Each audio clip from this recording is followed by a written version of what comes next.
Welcome back. You are still watching Morning Live. Now, the South African under-20 soccer team have a clash with old foes Nigeria tonight in the semi-finals of the under-20 Africa Cup of Nations in Egypt. Amajita are not only semi-finalists of this tournament, they have also qualified for the Fifa Under-20 World Cup, which will be taking place in Chile later this year. Now, to preview tonight's match, we've roped in SABC senior sports journalist Velile Mnyandu, who has been on the road for a while now. Velile, I'm sure you don't even know what South Africa looks like at the moment. You've been in Egypt since, I think it's the semi-finals of the CAF Champions League. Yeah, actually next week it will be a full month since I've been here, and a lot has been happening. We came here for the two semi-finals for Orlando Pirates and the Mamelodi Sundowns, and AFCON Under-20 started after that. And the stories just keep on piling up. Jose Rivero also arriving this morning. Has he arrived in Egypt? Yes.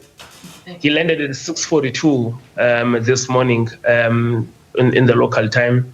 I think that was at 5:42 the South African time. So yes, because he concludes his negotiations today with Al Ali, and he should be unveiled maybe tomorrow or sometime this weekend.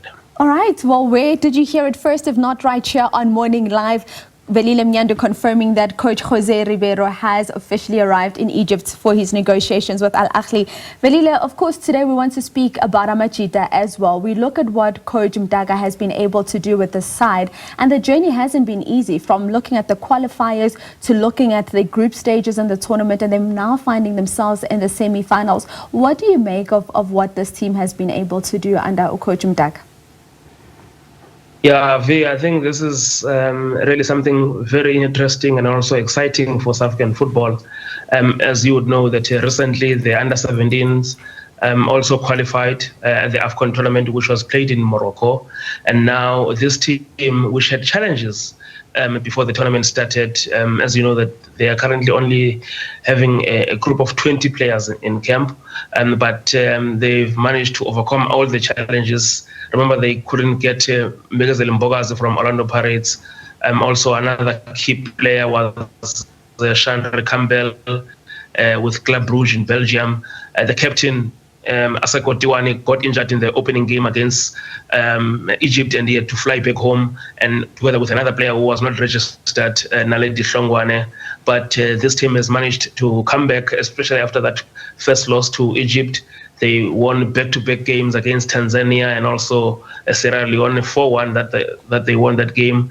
And in the quarterfinal, also managing to beat a very tough game against DRC, winning that game in extra time 1-0, and now they're in the semi-final, and obviously one of the four semi-finalists on also four teams that have qualified for the World Cup, together with Egypt, Morocco, as well as Nigeria, who are their opponents tonight.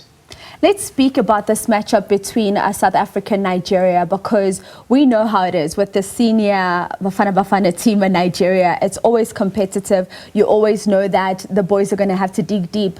What are the expectations tonight, particularly given that you say Coach Raymond Mdaka's team has been thin? We have the likes of Tiwani, you mentioned the captain having to come back home. Naledi Hlongwane, Kaizer Chiefs player who's a marvel to watch, also having to come back. What are the expectations? What can they do against this Nigerian side?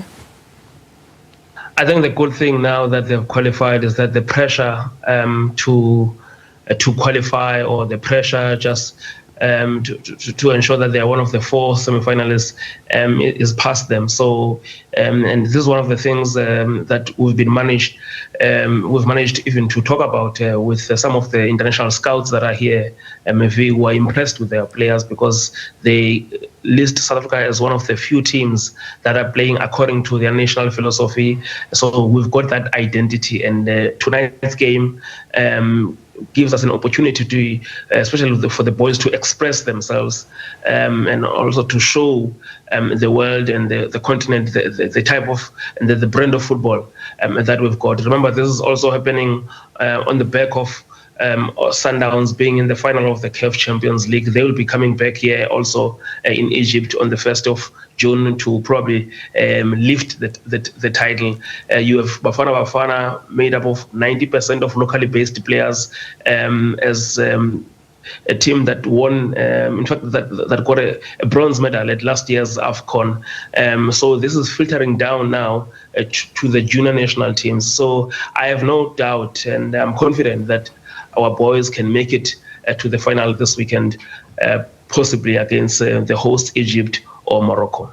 Indeed, and I love the way that you also speak about the scouts, because we've seen some of the scouts from Belgian clubs coming across and saying the team that certainly caught their eye is the South African under-20s. Velile, you then look at what this team has been able to do.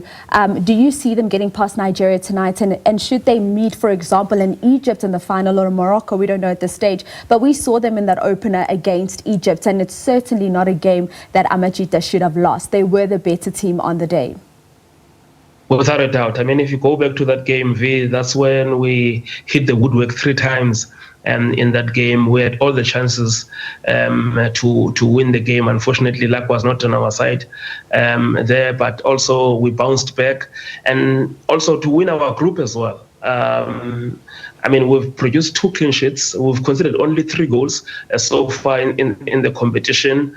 And with all due respect to Nigeria, one of goalkeeper V, who's alleged to be 15, got 2009, got a when you look at him, it's a story for another day. But having said that, I think even Nigeria, they know themselves that we can beat them. I watched their game against Senegal at the same venue, Suez Canal in Ismailia. It was a very tough game, but I think if we can just stick to the brand of football that we've been playing, and I think one of the good thing, or maybe the advantages that we've had in this tournament, is that we've got a couple of boys who've been playing in the CAF Champions League, in the CAF Confed. Most of the time, our starting lineup, we have about 6 to 7 players who are playing top flight football in the Premier Soccer League. And I think the quality and the level of the Premier Soccer League has shown itself in this tournament. And I think this is also what has also kept our team to be one of the top teams in this competition. And I must say, and I must re-emphasize that we are playing mostly with locally based players at a time when I see some teams there come with European based players, but still their level is not really matching ours. Velile, I absolutely love that. Thank you so much for your time here this morning, and we'll hopefully chat with you once again once Amajita make it to the final. That is SABC senior sports journalist Velile Mnyandu joining us from Ismailia out in Egypt, just speaking on that semi-final clash. It is South Africa that take on Nigeria at 5 p.m. this evening, and in the second semi-final, it is Egypt up against Morocco at 8 p.m. We're certainly hoping to see Amajita make it through to the next round, but at least they've already qualified for the World Cup out in Chile later this year.